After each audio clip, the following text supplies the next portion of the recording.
बच्चों हम लोग चैप्टर नंबर 20 के क्रोमोसोम्स एंड डीएनए के पहले जो 20 क्वेश्चंस थे उनको क्लास में डिस्कस कर चुके थे। अब हमारे पास उसी चैप्टर का 21st वाला क्वेश्चन है, what is the role of DNA polymerase 3। जिस वर्ड के एंड पर एज का वर्ड आ जाए उसको हम एंजाइम बोलते हैं और डीएनए पॉलीमरेज 3 एक एंजाइम है। इसका रोल बताना है, काम बताना है।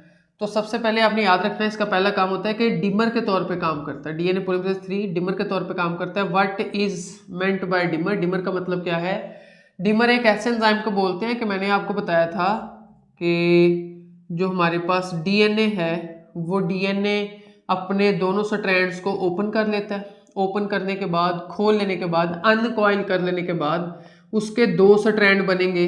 एक स्ट्रैंड की रेप्लिकेशन, डुप्लीकेशन, कॉपी अंदर की तरफ तैयार होगी और एक स्ट्रैंड की कॉपी जो है वो बाहर की तरफ तैयार होगी। जिसकी कॉपी बाहर को तैयार होगी उसको हम लोग लैगिंग स्ट्रैंड बोलते हैं, जिसकी कॉपी अंदर की तरफ तैयार होगी उसको लीडिंग स्ट्रैंड बोलते हैं। तो एक ऐसा एंजाइम जो दोनों स्ट्रैंड पर रेप्लिकेशन इकट्ठी स्टार्ट करवाए, साइमल्टेनियसली एक ही टाइम पे स्टार्ट करवाए, उसको हम लोग डिमर बोलते हैं। पहला रोल इसका डिमर के तौर पे हो गया। दूसरा रोल इसका है रेप्लिकेशन ऑफ डीएनए। वही बात कि ये डीएनए की क्या करवाता है, रेप्लिकेशन करवाता है, एक से दो डीएनए बनवाता है। अब इससे आगे हमारे पास क्वेश्चन नंबर 22 है। 22 वाला जो क्वेश्चन है, how many DNA polymerases are found.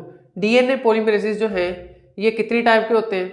ये इनके हमारे पास यहाँ पे कुछ नाम लिखे हुए हैं और ऊपर वाला जो क्वेश्चन है ना इसके अंदर कुछ फंक्शंस और भी ऐड करने हैं हम लोगों ने ताकि क्वेश्चन लंबा हो जाए। इसी डीएनए पॉलीमरेज 3 का जो अगला फंक्शन है ना, इनके अलावा थ्रेड्स डीएनए एंजाइम, ये आपके नोट्स के ऊपर लिखा होगा। थ्रेड्स डीएनए एंजाइम्स का मतलब है कि डीएनए के जो धागे होते हैं उनको लंबा करवाता है, उनको कॉपी करवाता है, बनवाता है। क्योंकि स्टार्ट पे जब कम अमाइनो एसिड्स लगे होंगे तो डीएनए का स्ट्रैंड छोटा होगा। जैसे जैसे उसके अंदर न्यूक्लियोटाइड्स लगते जाएंगे डीएनए का स्ट्रैंड क्या होता जाएगा, बढ़ता जाएगा। इसको बोलते हैं थ्रेड होना, पूरा का पूरा डीएनए बनना। और ये काम जो है वो एंजाइम की हेल्प से करवाया जाता है। और ये एंजाइम जो डीएनए को बनवाता है उसका नाम डीएनए पॉलीमरेज 3 है। और ये एंजाइम जो है कितनी स्पीड से काम करता है, सम 1000 न्यूक्लियोटाइड्स पर सेकंड। ये एक सेकंड में कुछ 1000 न्यूक्लियोटाइड्स जो है डीएनए के अंदर ऐड करवा देता है। अगला क्वेश्चन डिस्कस कर रहे थे कि डीएनए पॉलीमरेज की टाइप्स कितनी है। तो हमारे पास यहाँ पे बच्चों 3 टाइप्स हैं। एक हमारे पास है DNA polymerase 1, DNA polymerase 2, DNA polymerase 3। अब 1 जो है इसका फंक्शन क्या है, डीएनए की रेप्लिकेशन करवाना, यानी कि इसका भी फंक्शन इसके साथ मिलता जुलता ही है, ये रेप्लिकेशन करवाएगा। नंबर 2 वाला जो है ये रिपेयर ऑफ डीएनए। अगर डीएनए कभी कभार टूट जाए, एक्स रेज की वजह से, अल्ट्रासाउंड वेव्स की वजह से, किसी म्यूटेशन की वजह से डीएनए टूट जाए तो उसको रिपेयर करवाना इस एंजाइम का काम है, जिसको डीएनए पॉलीमरेज 2 बोलते हैं। डीएनए पॉलीमरेज 3 इसके दो काम है। एक तो हम ऊपर डिस्कस कर चुके हैं कि डीएनए की रेप्लिकेशन करवाता है। दूसरा काम इसका क्या है, एलोंगेशन करवाना, यानी कि डीएनए के स्ट्रैंड को लंबा करवाना, एलोंगेट करवाना। अब उससे आगे हमारे पास 23 वाला क्वेश्चन है बच्चों, differentiate between rough and smooth type of bacteria. Bacteria की रफ और स्मूथ टाइप से क्या मुराद है? तो यहाँ पर हमारे पास आपने याद रखना है कि जो स्मूथ टाइप है ना बैक्टीरिया की, अब आप लोग इसकी एग्जांपल ले सकते हैं। स्ट्रेप्टोकोकस न्यूमोनियाe, हमने एक बैक्टीरिया पढ़ा था जिसकी वजह से निमोनिया की बीमारी कॉज होती है। वो जो बैक्टीरिया ना स्ट्रेप्टोकोकस न्यूमोनियाe, वो जो नॉर्मल पैथोजेनिक फॉर्म है ना उसकी, जो लोगों के अंदर चला जाए और जाकर निमोनिया कॉज करवा दे, उस बैक्टीरिया को हम लोग क्या बोलते हैं, स्मूथ टाइप बोलते हैं, जो बीमारी फैलाता है। और इसको स्मूथ क्यों बोलते हैं? क्योंकि पेट्री डिश जो होती है, जो एक शीशे की बनी हुई प्लेट होती है लेबोरेटरी के अंदर, उसके अंदर इसको छोड़ा जाए तो इसके ऊपर वाली जो कॉलोनीज है वो स्मूथ बनती है। स्मूथ क्यों बनती है? क्योंकि इसके हर बैक्टीरिया के ऊपर एक पॉलीसेकेराइड की कोटिंग बन जाती है। उस कोटिंग की वजह से इसको देखें तो ये बिल्कुल स्मूथ नजर आता है, इसको स्मूथ कॉलोनीज बोलते हैं और ये बीमारियां फैलाते हैं। दूसरी जो रफ टाइप है, ये रफ कॉलोनीज बनाने की वजह से इसको रफ टाइप बोलते हैं और बैक्टीरिया की। और इसको रफ इसलिए बोलते हैं क्योंकि दिखने में रफ नजर आएगा। और रफ नजर क्यों आएगा? क्योंकि इसके अंदर वो वाला एंजाइम नहीं पाया जाता जो पॉलीसेकेराइड की कोटिंग बनवाता है। मिसाल के तौर पर मैंने इसमें बोला था कि इस बैक्टीरिया के बाहर वाली साइड पर पॉलीसेकेराइड की एक कोटिंग पाई जाती है जिसकी वजह से स्मूथ नजर आता है, लेकिन इन बैक्टीरिया के अंदर वो वाली पॉलीसेकेराइड की कोटिंग नहीं पाई जाती, इसलिए देखने में रफ नजर आता है। कोटिंग क्यों नहीं पाई जाती? क्योंकि वो पॉलीसेकेराइड की कोटिंग लेयर बनवाने वाला एंजाइम इनके अंदर क्या होता है? एब्सेंट होता है। What is one gene one polypeptide hypothesis? इसका मतलब क्या है बच्चों? One gene one polypeptide hypothesis. ये हमारे पास क्वेश्चन नंबर आ गया 24। आप लोगों ने याद रखना है वन जीन वन पॉलीपेप्टाइड का मतलब है कि हमारी बॉडी में जो एंजाइम्स हैं, एंजाइम्स बच्चों किससे बने होते हैं? प्रोटीन से। और प्रोटीन जो है इसको अगर बनाया जाए तो इस प्रोटीन के अंदर बहुत सारे क्या लगे होते हैं? Amino acid. इनमें से हर जो सर्कल है, दायरा है, ये एक अमाइनो एसिड को शो करेगा। तो बहुत सारे अमाइनो एसिड एक प्रोटीन के अंदर लग जाते हैं। ये जो एक लंबा सा धागा बन जाता है अमाइनो एसिड का, इसको हम लोग क्या बोलते हैं? पॉलीपेप्टाइड। पॉलीपेप्टाइड। अब बच्चों ये जो एक प्रोटीन का धागा है, मॉलिक्यूल है, पॉलीपेप्टाइड है, ये पीछे से कौन बनवा रहा है? हमारे डीएनए के ऊपर मौजूद ये वाला खास जीन। तो पता चला कि एक खास किस्म के पॉलीपेप्टाइड को बनवाने के लिए पीछे एक खास किस्म का जीन काम कर रहा होता है जो अमाइनो एसिड्स को जोड़ता है और एक लंबा सा पॉलीपेप्टाइड प्रोटीन का तैयार करवा देता है। इसलिए इसको हम लोग क्या बोलते हैं? One gene one polypeptide hypothesis. यानी कि एक पॉलीपेप्टाइड को बनवाने के लिए एक ही जीन जो है वो काम करता है, इसलिए इस हाइपोथेसिस को one gene one polypeptide hypothesis बोलते हैं। आगे हमारे पास क्वेश्चन नंबर 25 है, differentiate between transcription and translation. Transcription और ट्रांसलेशन में फ़र्क बताना है बच्चों। तो याद रखना है आप लोगों ने कि हमारे पास यहाँ पर ये डीएनए मौजूद है, डीएनए से बन गया हमारे पास मैसेंजर आरएनए, और डीएनए का जो मैसेज था वो कॉपी हो गया किसके ऊपर? मैसेंजर आरएनए के ऊपर। ये जो स्टेप है डीएनए से मैसेंजर आरएनए का बनना और डीएनए का मैसेज किसके ऊपर कॉपी हो जाना? मैसेंजर आरएनए के ऊपर। This step is called transcription. इस स्टेप को ट्रांसक्रिप्शन बोलते हैं। What is translation? ट्रांसलेशन किसको बोलते हैं? यही मैसेंजर आरएनए जब बच्चों राइबोसोम के पास जाएगा, राइबोसोम जो है इस मैसेज को पढ़ने के बाद अपने ऊपर अमाइनो एसिड्स को जोड़कर एक पॉलीपेप्टाइड यानी प्रोटीन तैयार करवा देगा। तो मैसेंजर आरएनए का राइबोसोम के पास जाना और राइबोसोम का इस मैसेज को पढ़ने के बाद अमाइनो एसिड्स को जोड़कर एक प्रोटीन तैयार करवा देना। This step is called translation. तो पहला स्टेप ट्रांसक्रिप्शन और मैसेज को पढ़ना, रीड करना और एक प्रोटीन तैयार करवा देना, इसको हम लोग बोलते हैं ट्रांसलेशन। चूंकि इस स्टेप के अंदर मैसेज को रीड किया जाता है, तर्जमा किया जाता है, ट्रांसलेट किया जाता है, इसको ट्रांसलेशन बोलते हैं। उससे आगे देखें 26 वाला क्वेश्चन हमारे पास है, which codons are called stop codon and nonsense codons. Stop codon और नॉनसेंस कोडोन्स किनको बोलते हैं? सबसे पहले बच्चों आप लोग देखें कि नॉनसेंस कोडोन्स क्या होते हैं। हमारे पास ना तीन तरह के जो ना कोडोन ऐसे हैं, टोटल 64 कोडोन्स पाए जाते हैं। कोडोन्स क्या होते हैं? तीन तीन अमाइनो एसिड, तीन तीन न्यूक्लियोटाइड्स के, अमाइनो एसिड के नहीं, तीन तीन न्यूक्लियोटाइड्स के सीक्वेंस होते हैं डीएनए के ऊपर। उन सीक्वेंस को हम लोग, तीन तीन न्यूक्लियोटाइड्स के सीक्वेंस को हम लोग कोडोन बोलते हैं। हमारी बॉडी के अंदर डीएनए के ऊपर टोटल टाइप्स ऑफ कोडोन्स कितनी है? 64। और उन 64 में से हमारे पास तीन सीक्वेंस ऐसे हैं, यूएए uracil, adenine adenine uracil, adenine guanine, uracil guanine and adenine. ये तीन सीक्वेंस ऐसे हैं जो कि बच्चों किसी भी अमाइनो एसिड को प्रोटीन के अंदर ऐड नहीं करवाते। चूंकि ये किसी तरह के अमाइनो एसिड को कोड नहीं करवाते डीएनए के ऊपर या फिर प्रोटीन के ऊपर, उसको अटैच नहीं करवाते, इसलिए इनके अटैच या ऐड या कोड ना करवाने की वजह से इनको हम लोग नॉनसेंस कोडोन्स बोलते हैं। चूंकि ये वाले जो कोडोन है ना, नॉनसेंस कोडोन्स, ये जीन के आखिरी हिस्से पे, आखिरी एंड पे पाए जाते हैं, इसलिए इनको हम लोग क्या बोलते हैं? स्टॉप कोडोन्स बोलते हैं। At the end of gene, ये सारे के सारे तीनों जो कोडोन्स हैं ये जीन के लास्ट वाले हिस्से में पाए जाते हैं, इसलिए इनको क्या बोलते हैं? Stop codon. तो नेक्स्ट वाला क्वेश्चन हमारे पास है 27 नंबर क्वेश्चन है, व्हाट इज प्राइमर? प्राइमर क्या होता है? Sequence of about 10 RNA nucleotides. एक आरएनए के ऊपर आरएनए का ऐसा टुकड़ा जिसके ऊपर 10 न्यूक्लियोटाइड्स पाए जाते हैं, तो उस आरएनए के 10 न्यूक्लियोटाइड्स वाले टुकड़े को हम लोग बच्चों क्या बोलेंगे, that is called primer. RNA का वो टुकड़ा जिसके ऊपर 10 न्यूक्लियोटाइड्स होंगे, उस 10 न्यूक्लियोटाइड्स वाले आरएनए के टुकड़े को, पीस को हम लोग प्राइमर बोलते हैं।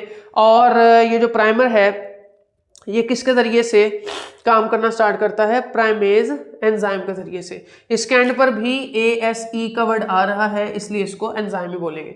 उससे आगे बच्चों हमारे पास है क्वेश्चन नंबर 28 वाला जो क्वेश्चन है, name major classes of RNA, give their role. अब आपने कैटेगरीज बतानी है, टाइप्स बतानी है, आरएनए की टोटल कितनी है। तो बच्चों हमारे पास 3 टाइप्स हैं। नंबर 1 पे मैसेंजर आरएनए, नंबर 2 पे ट्रांसफर आरएनए, नंबर 3 पे राइबोसोमल आरएनए।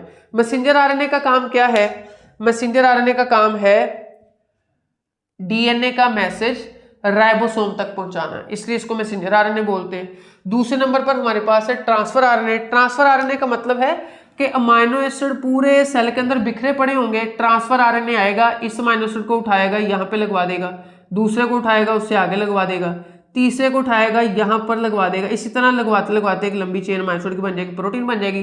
चूंकि ट्रांसफर आरएनए जो है ये अमाइनो एसिड्स को साइटोप्लाज्म से उठा कर राइबोसोम के ऊपर ट्रांसफर करवा रहा है, इसलिए इनको ट्रांसफर आरएनए बोलते हैं। नंबर 3 पे हमारे पास है राइबोसोमल आरएनए। राइबोसोमल आरएनए क्या होता है, राइबोसोमल आरएनए राइबोसोम के अंदर पाया जाता है, और ये राइबोसोमल आरएनए जो है ये वो जगह, वो साइट, वो जगह प्रोवाइड करता है जहां पे अमाइनो एसिड्स ने प्रोटीन ने अपने आप को अटैच करवाना होता है, बनवाना होता है, लगना होता है जहां पे। What is function of RNA polymerase. 29 वाला क्वेश्चन है कि आरएनए पॉलीमरेज जो है इसका ट्रांसक्रिप्शन के अंदर क्या रोल है, क्या फंक्शन है, क्या काम है।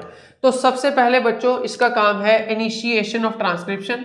चूंकि आरएनए पॉलीमरेज जो है ASE आ रहा है, ये एंजाइम है, और इसका काम पहला फंक्शन क्या है, इनिशिएशन ट्रांसक्रिप्शन को स्टार्ट करवाना। ट्रांसक्रिप्शन क्या होता है, यानी कि डीएनए का डुप्लीकेट तैयार करवाना। और बच्चों ये ट्रांसक्रिप्शन कहाँ पे स्टार्ट करवाई जाती है, डीएनए के ऊपर, जहां पर इस एंजाइम ने बाइंड होना होता है ना, अटैच होना होता है, उस बाइंडिंग साइट को, उस जुड़ने वाली जगह को हम लोग जो है क्या बोलते हैं, प्रमोटर बोलते हैं। और उसके बाद नेक्स्ट हमारे पास क्वेश्चन है 30 number question, differentiate between codon and anticodon. Codon और एंटीकोडोन में क्या डिफरेंस है। बच्चों याद रखें कि जो हमारे पास मैसेंजर आरएनए है ना, जो मैसेज को डीएनए से राइबोसोम के पास लेकर गया था, उसको मैसेंजर आरएनए बोला था। उस मैसेंजर आरएनए के ऊपर ना 3 न्यूक्लियोटाइड्स का एक सीक्वेंस होता है, जैसा कि for example AUG, adenine, uracil, guanine, ये 3 न्यूक्लियोटाइड्स का एक सीक्वेंस है। इस 3 न्यूक्लियोटाइड वाले सीक्वेंस को जो कि मैसेंजर में पाए जाते हैं उनको कोडोन बोलते हैं। अब इन कोडोन का एक कंप्लीमेंट्री स्ट्रैंड तैयार होना होता है। मिसाल के तौर पर मैं आप लोगों को बताता हूँ कि यहाँ पर एडेनिन लगा हुआ है, यहाँ पे यूरासिल लगा हुआ है, यहाँ पे गुआनिन लगा हुआ है। इसके सामने जो दूसरा स्ट्रैंड तैयार होगा उसके अंदर भी 3 न्यूक्लियोटाइड्स आएंगे। एडेनिन के सामने यूरासिल लगेगा, यूरासिल के सामने एडेनिन लगेगा, गुआनिन के सामने साइटोसिन लगेगा। तो ये जो 3 वाला सीक्वेंस है इसको हम लोग कोडोन बोलेंगे, और इसके सामने जो कंप्लीमेंट्री स्ट्रैंड का ये सीक्वेंस बना है इसको बच्चों हम लोग एंटीकोडोन बोलेंगे। तो सिंपली मैसेंजर आरएनए में पाए जाने 3 न्यूक्लियोटाइड के सीक्वेंस को कोडोन बोलते हैं। उसके ऑपोजिट जो 3 न्यूक्लियोटाइड्स लगने होते हैं उनको हम लोग क्या बोलते हैं, एंटीकोडोन बोलते हैं। उससे आगे वाला क्वेश्चन देखें हमारे पास क्या है, व्हाट इज अल्केप्टोनोरिया। अल्केप्टोनोरिया जो है ना एक डिजीज है, बीमारी है। कुछ दुनिया में ऐसे पेशेंट पाए जाते हैं कि उनके अंदर एक खास किस्म के एंजाइम एब्सेंट होते हैं जो कि होमोजेंटिसिक एसिड को तोड़ते हैं। दोबारा सुने, कुछ दुनिया में पेशेंट ऐसे पाए जाते हैं जिनकी बॉडी में से ना कुछ एंजाइम गायब होते हैं, मिसिंग होते हैं, बनते ही नहीं है। और वो एंजाइम का काम क्या होना था, उन एंजाइम का काम होना था बॉडी में बनने वाले होमोजेंटिसिक एसिड को तोड़ना। हम लोग नॉर्मल हैं, हमारे अंदर सारे एंजाइम बन रहे हैं और वो एंजाइम होमोजेंटिसिक एसिड को तोड़ रहे हैं। और जिन लोगों में वो एंजाइम नहीं होते, होमोजेंटिसिक एसिड टूटता नहीं है।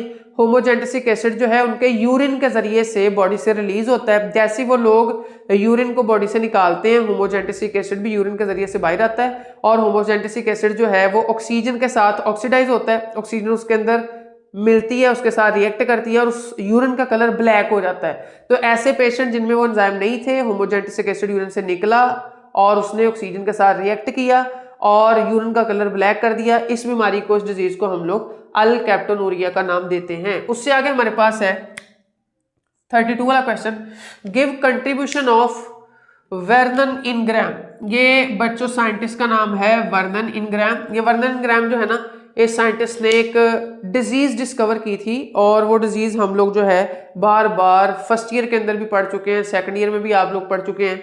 उस डिजीज का नाम है सिकल सेल एनीमिया। हमारा जो हेमोग्लोबिन है ना, haemoglobin is specific type of protein which carry oxygen through out the body. Haemoglobin एक ऐसी प्रोटीन है जो पूरी बॉडी के अंदर ऑक्सीजन को कैरी करवाती है। अब उस हेमोग्लोबिन प्रोटीन में अल्फा चेन्स भी पाई जाती हैं, बीटा चेन्स भी पाई जाती हैं। तो बीटा चेन के अंदर 6वें नंबर पे जो अमाइनो एसिड लगा होता है ना, उस अमाइनो एसिड का नाम होता है ग्लूटामिक एसिड। उस बीटा चेन में 6वें नंबर पर लगे हुए अमाइनो एसिड ग्लूटामिक एसिड की जगह अगर अनफॉर्चुनेटली, बदकिस्मती से, किसी म्यूटेशन, खराबी की वजह से ग्लूटामिक एसिड की वजह से जगह पर वेलिन अमाइनो एसिड लग जाए तो उसने का पूरा जो हेमोग्लोबिन वाली बीटा चेन है वो खराब हो जाती है और उसके रेड ब्लड सेल्स जो होते हैं, उन रेड ब्लड सेल्स की शक्ल जो है वो बिल्कुल इस तरह द्रांति की तरह हो जाती है, चांद की तरह हो जाती है। चूंकि जो चारा, गाय भैंसों का चारा काटने वाली द्रांति जो होती है उसको सिकल बोलते हैं, इसकी शक्ल भी उस सिकल की तरह हो जाती है, इसलिए इस बीमारी को क्या बोलेंगे, सिकल सेल एनीमिया। इस बंदे ने बीमारी डिस्कवर की थी, इसकी कंट्रीब्यूशन है। और इस तरह के जब रेड ब्लड सेल्स इस शक्ल के बनेंगे तो वो सही से ऑक्सीजन को कैरी नहीं कर पाएंगे, उस पेशेंट को सांस सही से नहीं आएगा, उसके मरने के चांसेस बढ़ जाते हैं। नेक्स्ट क्वेश्चन हमारे पास है question number 33, what is promoter, what is its role. Promoter क्या होता है?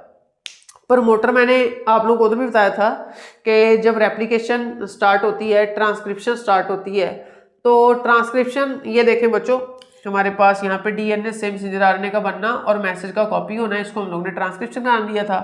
ट्रांसक्रिप्शन स्टार्ट करवाने के लिए उस एंजाइम को, आरएनए पॉलीमरेज एंजाइम को डीएनए के ऊपर जिस जगह पे जुड़ना होता है, उस बाइंडिंग साइट को, उस जुड़ने वाली साइट को हम लोग क्या बोलते हैं, प्रोमोटर बोलते हैं। और यहाँ पर हमारे पास है कि differentiate between template and coding strand of DNA. Template strand क्या होता है और कोडिंग स्ट्रैंड क्या होता है? यहाँ पे देखें बच्चों, हमारे पास जो डीएनए है ना वो इस तरह से डबल स्ट्रैंडेड है, इतने हिस्से में रेप्लिकेशन स्टार्ट होनी है। यहाँ पे देखें, ये डीएनए ने अपने आप को उतने हिस्से से ओपन करवा लिया, इतना हिस्सा इसका खुल गया, इसको रेप्लिकेशन बबल भी बोलते हैं। और यहाँ पर हो सकता है ये वाला स्ट्रैंड या फिर ये वाला स्ट्रैंड, दोनों में से एक टाइम में एक स्ट्रैंड, अगर यहाँ पे दोनों इकट्ठे स्टार्ट हुए थे इस एंजाइम की वजह से, लेकिन बाज़ औक़ात ऐसे होता है कि दोनों में से एक स्ट्रैंड पहले रेप्लिकेट होना स्टार्ट करता है। अब इसकी कॉपी तैयार हो रही है, जिसकी कॉपी स्ट्रैंड की तैयार हो रही है उसको हम लोग क्या बोलेंगे, टेम्पलेट स्ट्रैंड बोलेंगे। और जिसकी कॉपी तैयार नहीं हो रही, फ्री पड़ा हुआ है, वेला पड़ा हुआ है, उसको बच्चों हम लोग क्या बोलेंगे, कोडिंग स्ट्रैंड बोलेंगे। ठीक है, अब उससे आगे हमारे पास नेक्स्ट क्वेश्चन है, क्वेश्चन नंबर 35 वाले क्वेश्चन में हम लोगों ने यहाँ पे लिखा हुआ है, how many binding sites are found in promoter of eukaryotes and prokaryotes. जो प्रमोटर है वो जगह है जहाँ पे आरएनए पॉलीमरेज एंजाइम ने जुड़ना था रेप्लिकेशन ट्रांसक्रिप्शन को स्टार्ट करवाने के लिए। और उस प्रमोटर के अंदर वो कह रहा है जी कि how many binding sites are found in promoter. Eukaryote के प्रमोटर में कितनी बाइंडिंग साइट्स हैं और प्रोकैरियोट्स के प्रमोटर में कितनी बाइंडिंग साइट है। बाइंडिंग साइट वो जगह कितनी है, तादाद उनकी कितनी है जगहों की जहां पर एंजाइम जुड़ सकता है। तो बच्चों याद रखना है कि प्रोकैरियोट्स में 2 बाइंडिंग साइट्स हैं और वो बाइंडिंग साइट जो हैं उनके सीक्वेंस क्या क्या हैं, thymine, thymine, guanine, adenine, cytosine, adenine.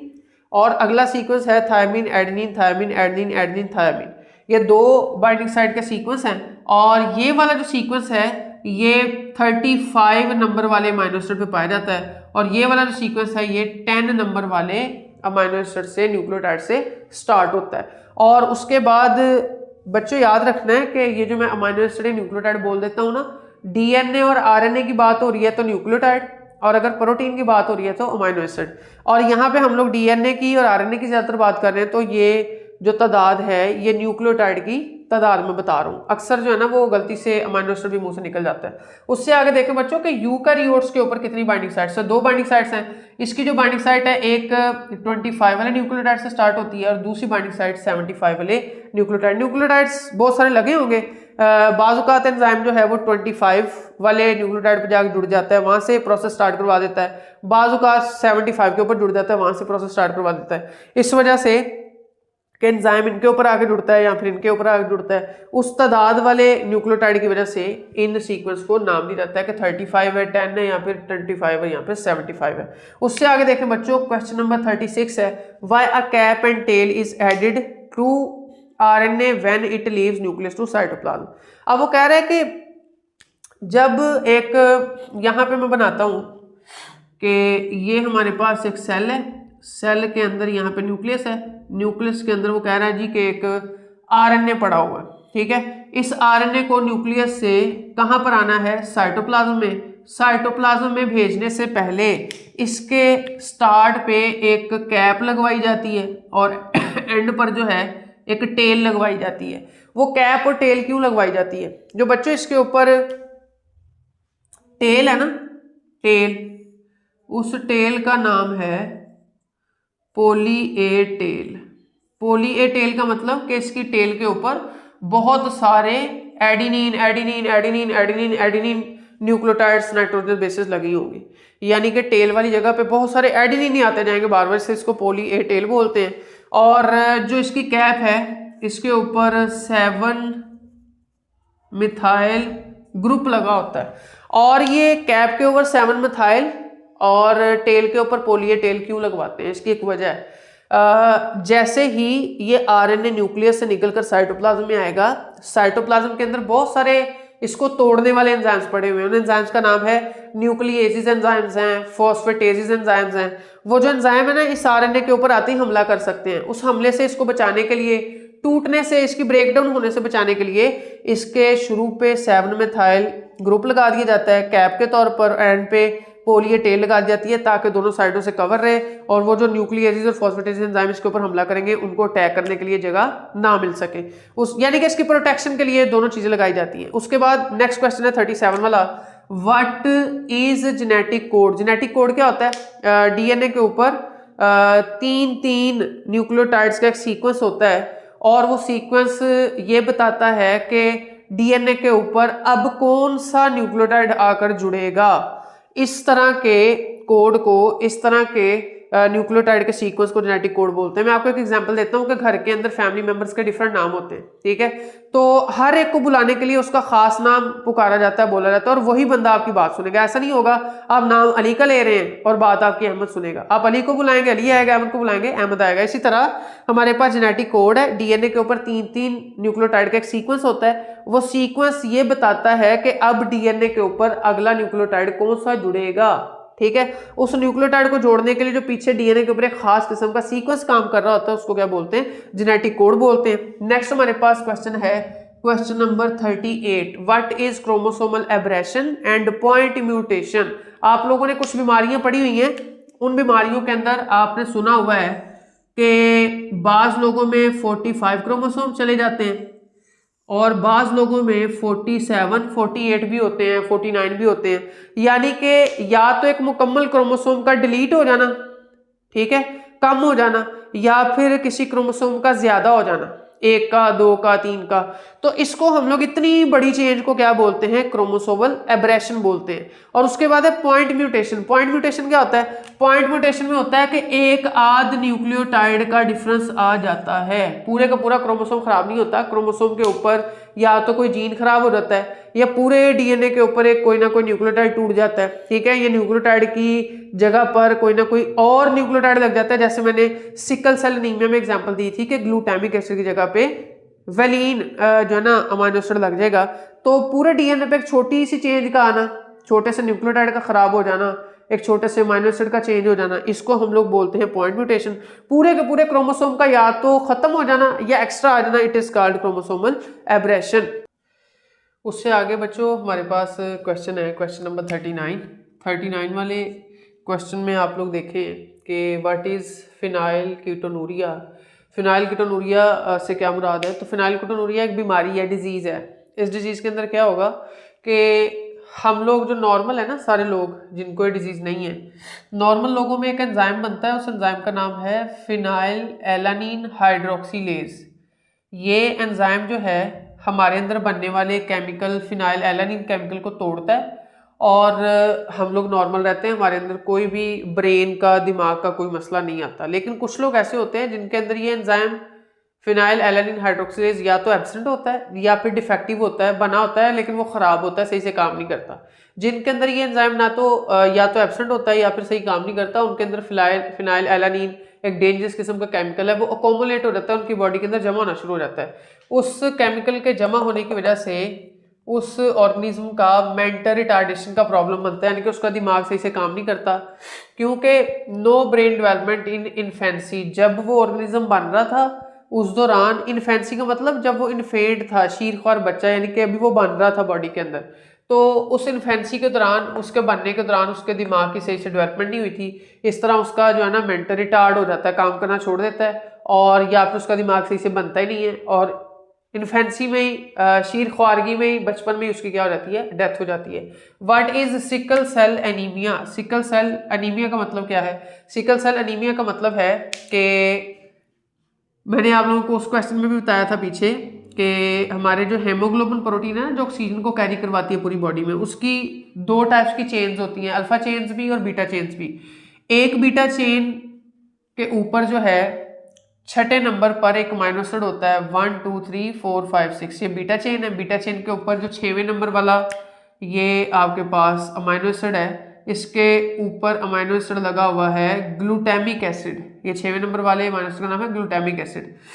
तो बाज़ औक़ात ऐसे होता है कि किसी ऑर्गेनिज्म में ग्लूटामिक एसिड की जगह पर 6वें नंबर पर वेलिन आ जाता है, वेलिन अमाइनो एसिड लग जाता है, और जिनमें ग्लूटामिक एसिड होगा उनका नॉर्मल रेड ब्लड सेल बनेगा, लेकिन जिनमें वेलिन लग जाएगा उनको सिकल सेल एनीमिया की बीमारी हो जाएगी और उनके रेड ब्लड सेल जो है वो अब नॉर्मल होंगे, इस शक्ल के होंगे, सिकल लाइक नजर आएंगे, और उनमें ऑक्सीजन की सही से ट्रांसपोर्टेशन नहीं होगी बॉडी के अंदर। Define central dogma. Central dogma क्या होता है? डीएनए से मैसेज आता है आरएनए के ऊपर, इसको बोला था ट्रांसक्रिप्शन। फिर यही आरएनए जो है ये मैसेज लेकर जाएगा, ये आरएनए जो है ये मैसेज लेकर जाएगा राइबोसोम के पास, तो इस स्टेप को बोला था ट्रांसलेशन, इस स्टेप को बोला था ट्रांसक्रिप्शन।